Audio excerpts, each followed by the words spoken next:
Hi, this is May. And I'm Joy. Welcome to the QWERTY Writing Life podcast, where we have candid chats about our creative lives. May and I are friends, writers, and creatives who want to share our endeavors out loud. On this podcast, we're here to encourage each other, and you too, and share tools we've discovered or made up.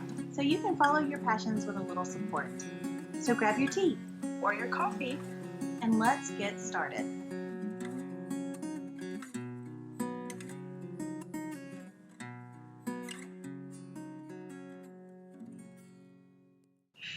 Hello everyone, it's another week. Hello, welcome.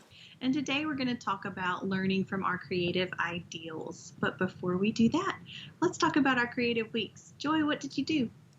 So this week, I think probably the most creative thing I did was I got started on some planning for having some more consistent branded social media content. So I'm kind of still in the wheels turning phase of exactly what I want all that to look like. I have a couple of other little tasks that I've had to do before I can actually put those thoughts out into the world. So, but you know, it's always fun to be in that brainstorming stage, and I'm excited to get into the actual designing on the computer and then implementing what I've come up with. So that's mine. So what about you? This week has been pretty busy. We're figuring out how they're going to do school, how the kids are going to do school for the upcoming school year.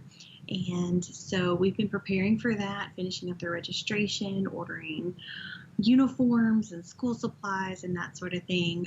However, there was one really cool thing that I got to do after last week's episode and before this week's episode, so I'm counting it as part of my creative week.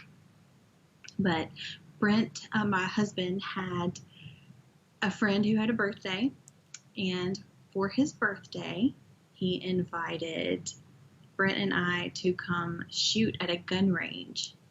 Nice. And his wife was going to be there. I love his wife. Like, I love hanging out with her. And I thought, okay, well, we'll just go. And actually, her sister and her sister's husband was there, too. So it was 3 couples. And I thought, I'll just go and I'll just, chit-chat and that sort of thing. And it's the first time that I've, been anywhere in a really long time, too. So I go to this gun range with, my mask in my pocket. And Brent has, these guns. And I'm like... Anyway, it's really funny. So I shoot a 30-30. I think that's right. Guys. That's a rifle. And I did pretty good with that one. But then we go to the pistol range, and I'm shooting a 9mm, and it's my very first clip, my very first time, and I hit all 7 times in the place where I'm aiming. And nice. It was a little, okay, I'm not like a murderer or anything. I'm glad we've got that straight. This was really fun. I totally get that. I love to shoot. It is just so much fun. And I was good at it, and that really shocked me too. And my husband has a blast with it too, so it's something that we can do together. And they had these little metal plates on the pistol range, and so I would shoot those, and they'd go ding, ding, ding. It was very satisfying to hear the ding. I hear ya. So that was a new experience, and it was fun, and I'm going to claim it as a creative part of my week because I think that counts. I absolutely agree, 100%. That's awesome. Yeah, so that's our creative weeks, ladies and gentlemen. So Joy, go ahead and introduce our topic for us so we can share all of our knowledge with these people. Oh goodness, all of our knowledge. All of it. We might be stretching it tonight. We'll see. So here's what we were thinking about. So the topic for tonight is learning from your creative ideals. And as we were kind of thinking through this, as creatives, one of the best ways to learn our craft is by examining the masters in our medium, analyzing how they do what they do, articulating their process in order to understand our own, and how you can make yours more like theirs, and then finally incorporating all of these lessons into our own original work. So that's kind of what we're going to go through tonight. Yeah, and this is for any creator. So for painters, this might entail learning brushstrokes of the masters like Picasso or John Singer Sargent or Gustav Klimt. For guitarists, you might learn your favorite Led Zeppelin song or Government Mule song or Dave Matthews song before venturing into the unknown territory of original licks and solos and melodies. If you're interested in making accessories or clothes designs, you analyze, those different techniques for jewelry. You can analyze wire wrapping techniques. Or you could look into silk staining or pick apart past and current fashions.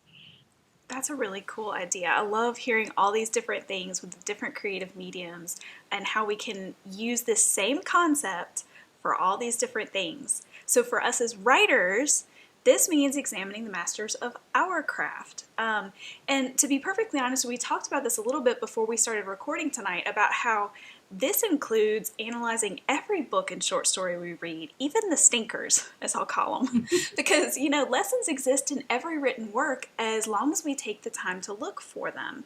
But May and I wanted to specifically show you some examples of how we've utilized this process in our own creative study, using those that we more admire, probably, in order to give you examples to help you do the same thing in yours. And so even though our specific examples relate to writing, it's the same concept with the 4 steps that May is about to share with you guys.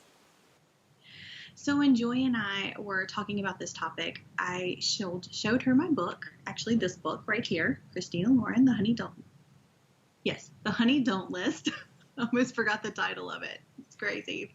The whole book is my example today, and I almost forgot the title of it, but I didn't. The Honey Don't List by Christina Lauren. And so I showed Joy this book, and I told her what I'd done in the margins, like how I took the notes and everything for what I was reading. And then Joy and I whittled down the process into these 4 steps. So the 4 steps are experience, analyze, articulate, incorporate. And I am going to talk to you about those 4 steps now. So step 1 is experience. And this is where you're experiencing something that sparks you creatively. Whether you see it, you hear it, you touch it, you smell it, it doesn't matter. What matters is that you recognize when your creative brain is impressed with something. You love it as a consumer of art, not necessarily a creator, and that's really important. You have to consume art in order to figure out who your masters are and what you enjoy as an artist. So that's experience. Step 2 is analyze. So once you have that experience, either right then at that moment or at a later date, you break down why you're drawn to it. So what does this piece make you feel? Is it a contradictory piece as in its appearance, making it deeper than you first expected it to be? Or is it the bluntness of the piece that blew you away? Maybe you like that straightforward in your face thing. How did it make you feel that way? So this is the mechanics part of the piece. This is the color palette or the use of minor chords that turned an otherwise jolly lyric melancholy. Was it the surprising use of spicy in the majority of sweet in a meal you consumed? Something like that. So those 2 questions are really important in the analyzed state. What does this piece make you feel, and how did it make you feel that way? So once you figure out those 2 answers, you are going to step 3, articulate. And everything else up to here has been kind of in your head, but now I need you to write down the results of your analysis and discover why the tactic made you feel that way. At least that's what I do. And I think, and Joy does it too that way, which was really cool that we actually had the same 4 steps for our examples and the same 4 things that we do whenever we're analyzing our creative ideals. Kind of cool. We are in sync that way. Absolutely. So we are articulating and we're writing down why that tactic made us feel that particular way. And step 4, what in the world are we doing this for if we are not going to incorporate it into our craft, right? So that, of course, is step 4. Then you give your strategy a shot. You put it into practice and you see if it's something that you can add to your bucket of craft knowledge or if it's something to be left outside and washed away in the rain. So those are our 4 steps. Now let me give you a quick example of how I utilize those 4 steps. The most recent is the Honey Don't list, so I'll just go ahead and give you that. But I actually have a stack of books that I am analyzing in order to incorporate some things that I'm learning in there with the project that I'm working on, with the novel that I'm working on. So it's a big stack of books. Here's an example of how I do that. First of all, I read the book. I experience it. And I did that. Then I went back and I analyzed areas and certain scenes that I loved. And one scene in particular had to deal with setting. And the main characters, the hero and the heroine, were sitting beside a pool. And there were a lot of people around the pool and they were having a conversation. So then Christina Lauren, the brilliant Christina Lauren, changed that conversation from an open public kind of conversation to an intimate conversation by just removing some of the people from the location. So she changed her setting from that scene, or in that scene, from a very public setting to an intimate setting, and the characters never moved locations. Do you see how cool that is? That is pretty doggone amazing. And why I had not thought of that earlier, I don't know. But just being able to have the observation skills as you are consuming art in order to say, oh, that's neat. And then remembering that you thought that was neat and going back and analyzing it, articulating it, and then figuring out a way that you can incorporate it in there. Let me tell you why this is a really, really cool scene and a really, really good, cool tool for me. Because my book has a cast of characters, which means that a 2-person intimate conversation is hard to pull off plot-wise. So this nifty trick will be helpful because I'll be able to still have those conversations between 2 people just by manipulating the surroundings rather than trying to pull them off into another location. And I am very excited to put this into practice. That is so exciting. Oh my goodness. I know you just can't wait to dive in and play with this. I know, I'm itching, girl. I got the bug. So I hear ya. Oh, well, so mine is, and you're going to see, I've really tried to not go completely crazy time-wise here. So I've condensed what I really wanted to say because I get very excited about this. So as you guys know, I plan to switch gears later this year to write my fantasy series. And this is a series I've been world building for 4 years plus some at this point. I don't even know how long it's been. And I dabble with it from time to time with short stories and the occasional brainstorming binge. So leading up to the official start of outlining and then writing the full series, I'm going to be learning from my creative ideal. And my first step with this was, of course, to identify who is my ideal here. And my ultimate ideal is, of course, the master, J.R.R. Tolkien. Now, is there any other? I know, exactly. So his are going to be the works that I will probably examine or experience, analyze, articulate, and incorporate most deeply and widely. But I also put together a list of other fantastic fantasy authors. See what I did there? Fantastic fantasy. Yeah, anyway, I'm a dork. I put together this list of other authors who I will study in the coming months. So I've got like this whole plan. I kind of even know who I'm going to read first and the order I'm going to do it and all that kind of stuff. And I'll put a link to the blog post where I shared this in case you're interested in fantasy books as well and you want some good reading. So focusing in though right now on Tolkien. Here's how these 4 steps look for me.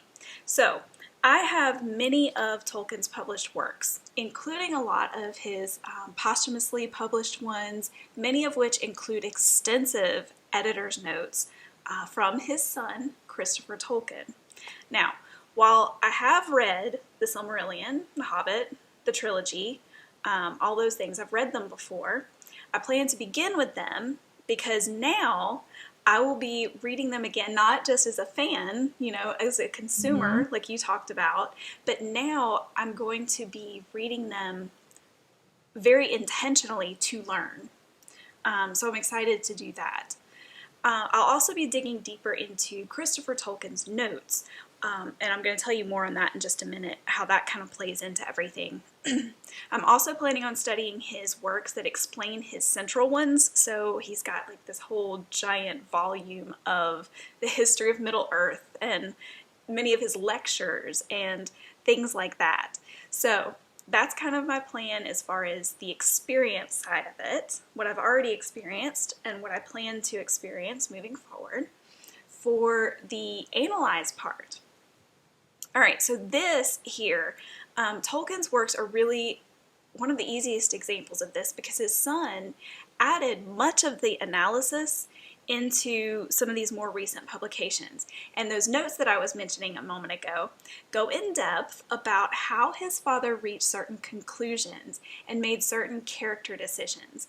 So he recalls conversations that he had with his father during that time. And it's just so incredibly fascinating for a nerd like me. I would actually be perfectly content to do nothing but gorge myself on the richness of all of these notes and everything. Because he literally takes you through his father's entire process of, for example, the Balrogs, and how in the beginning there were many of them, and then over time he kind of decided to change where they came from and how many they are and where they are. It's stuff like that that's just so fascinating to me. So my analysis looks a lot like, of course, reading through Christopher Tolkien's notes and then moving into taking my own notes. Sometimes I take notes in notebooks. Sometimes I take them in books themselves, like you talked about. And so, if you guys have an aversion to writing in books, then once again, you're just going to have to look away because I really mark up my books, if you guys can see this. So this is Beren and Luthien. My hubby bought this for me, and I mark up pages really crazy in the books that I particularly love and I'm really seeking to analyze and learn from. So I have like this whole thing, this whole process. I underline lines that catch my eye, which I think probably most people do that. I also bracket things or passages that I find interesting. I circle important words or names because especially with Tolkien's works, all the different names and things like that become very important. And then especially great bits get asterisks. I also write notes in the margins. So, for example, here, this is on page 47, and I've got notes over in the little margins. I bracketed off 3 words, and the 3 words are hunger and thirst. And that might seem a little weird, but my note reads, don't neglect common basic needs. Foul H2O, rotten food in evil's kingdom. Okay, and so here we are. Beren is actually deep in the evil lands at this point in the story, and most great fantasy works show how evil corrupts absolutely everything, including nature.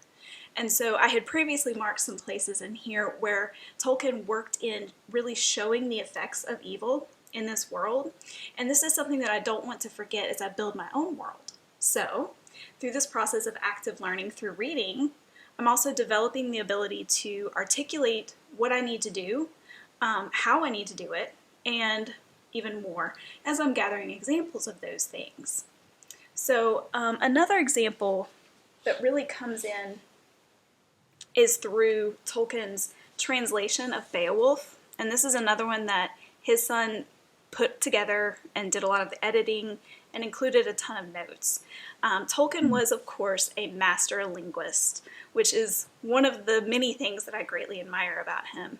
And it's why he could create entire languages in addition to the histories and the worlds and the peoples that he came up with. So it's no wonder that in this translation of his, I can see his linguistic wheels at work and discover some of his early inspirations for his own languages. In fact, this also includes, and I may not be pronouncing it right, but Salic spell. This was Tolkien's attempt at replicating, as it says, what might have been the form and style of an Old English folk tale of Beowulf. So it reveals specific influences for his greatest works surrounding a particular ring. Ring a bell. Get it? All right, so I have to add an interesting note here. Tolkien sought to imitate past forms and styles which he admired for his own writing.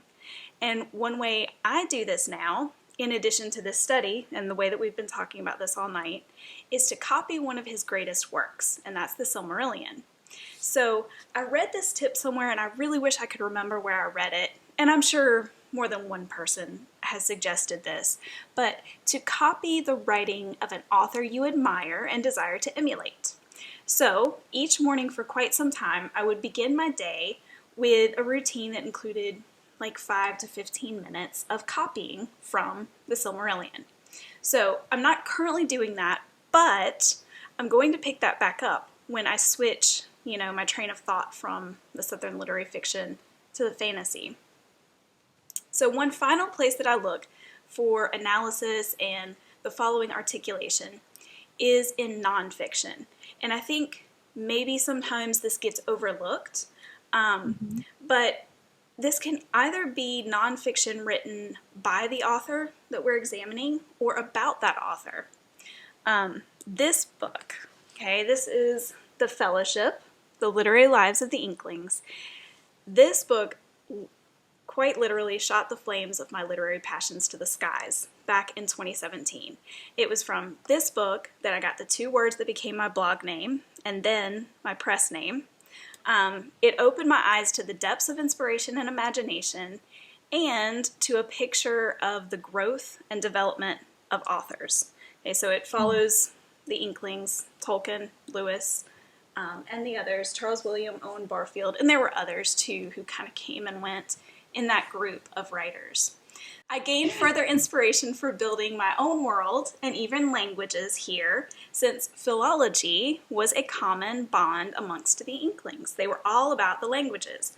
And it's in the real lives of authors that we often understand their writings. So, for example, for Tolkien and Lewis, it was in the horrors of war that they experienced that the beauty and the terror of the worlds that they created really came from. And so in understanding that, I feel like it helps you understand their writing better too, and also helps you kind of pull from your own real life experiences in whatever you're writing, whether it's fantasy or something else, something more realistic. So of course, like we've said, all of the experience and analysis and articulation in the world means nothing if we don't incorporate it. So, as I already said, I'm going to be rereading most of Tolkien's works prior to beginning in-depth writing of my fantasy series. And it will be in these books and in these amazing editor's notes, thank you, Christopher Tolkien, to where I will turn for study as I seek to build upon my world and incorporate those, how to really show those important themes of good versus evil and other themes that are kind of commonplace and are expected by fantasy lovers. And it'll be in a deeper study of Tolkien's languages that I'll continue to develop my own. So there's a lot in these books that really goes in depth about how he developed those things. So nerdy, but I could talk forever about that. So I'll take these lessons and then articulate them through notes and brainstorming, further study, and take the golden nuggets of the knowledge and incorporate them into my own writing, paying attention to every detail of the world building, the history, the language creation, the rule setting, all of these things that go into it. And as Maggie Stiefvater taught us in her seminar that we took earlier this year, it's in the studying and seeking to emulate that I'm not going to copy these writers I admire, but I will hopefully, fingers crossed if I do this right, add to the great conversation by learning from their ideal. That was so cool.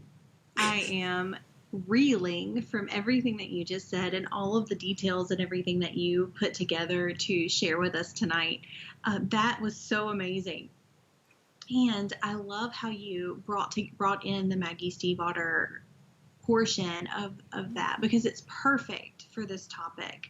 And she said specifically, just as you reiterated, that we're not trying to copy, we're trying to add to the conversation. And if you'll notice from Joy's example and from my example, we're not taking everything as it is. We're distilling it down into a theory, into a thought, into a tool, and then applying it to our stories as we have created those stories.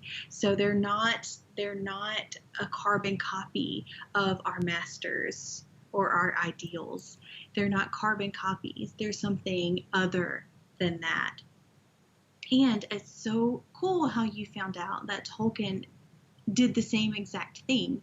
And we know that other people do the same exact thing, look at others and be inspired by their art. But it's very rare, I think, that you would be able to see that written down and confirmed. Maybe not very rare, but it feels like it's rare that you could see that confirmed in writing, that Tolkien is doing the same exact thing that you are doing to his works with someone else. And I tried so hard to find it, and I can't remember. I'm pretty sure that it's in his translation of Beowulf, but because that was kind of like, he loved that so much. Like, he spent a lot of time working on that. But in one of these, in some of the notes, he had jotted down this one little line, and it had to have been a spark for him for the elves, the land of the elves, like where they go at the end of their age here in Middle Earth, because we live in Middle Earth. I mean, in our heads. Sorry, it's really real to me. But there was this one little line, and I was like, oh my goodness, like, I wonder if that was kind of the inspiration and the spark for him for that little part. Anyway, very interesting. Yeah, and I love those things. I love to connect the dots. Mm-hmm. It feels like a treasure. Like it feels like I found a treasure if I get to the end and I'm like, oh, this really happened. And it might be 2 sentences in a book or something like that. I'm like, oh, this really happened to this author, and here's how I know. And it comes out in an interview or something like that. But yeah, I love to be able to connect those dots. Well, ladies and gentlemen, these are 2 of our examples, and I'm sure that we have more, but this is what we have right now for you guys. And I have a feeling that you guys have been doing this longer than you think, because imitation is how we learn most things, right? It's how we learn to speak. It's how we learn to walk. It's how we learn grammar. And I guess the only thing that we're asking you to do is to actually do this on purpose. So, are you guys ready for the QWERTY challenge? Let's give it to them. Okay. So today we're going to ask you a question and follow up with that. So our question is, what is the last piece of art that you experienced that made you sit up and take notice? It could be by an artist that you admire consistently, or it can be a piece that's new that maybe you've never heard of the artist before. Either way, the last time that you sat up and you were like, oh, I like that. As a consumer, experience that and then analyze it, articulate it, and make a plan to incorporate it into your creative medium. So you guys, we can't promise that this is going to work for you, that you're going to have this new special tool in your tool bucket. Is there a tool bucket? Is that even like a thing? Why not? So I'm calling it a tool bucket. You call it whatever you want. But, so I can't promise that it's going to like be included in your tool accessories. but what we can promise tonight is that you'll be a more knowledgeable creator after you try this out. And another thing is too, as you gather as groups like the Inklings did to share your knowledge with each other, it might not work for you, but it might work for somebody else who's never heard of it before. So you could share that with them, and it could be exactly what they need. Yay for the Inklings, and yay for sharing. Yes, absolutely, absolutely. Well, guys, we hope you have a great week and that you do many, many creative things. Have a great week. Bye. Bye. Thanks for listening until the end. Seriously, you're a trooper. Do you think QWERTY Writing Life is the bomb? May, you just said the bomb. Don't you censor me. If you think QWERTY Writing Life rocks ice for real, Oh my word. please rate, review, and share us with others. If you have questions about this week's episode or want to start a conversation, you can reach us by visiting QWERTYWritingLife.podbean.com. We'll be back next week with more candid chats for you.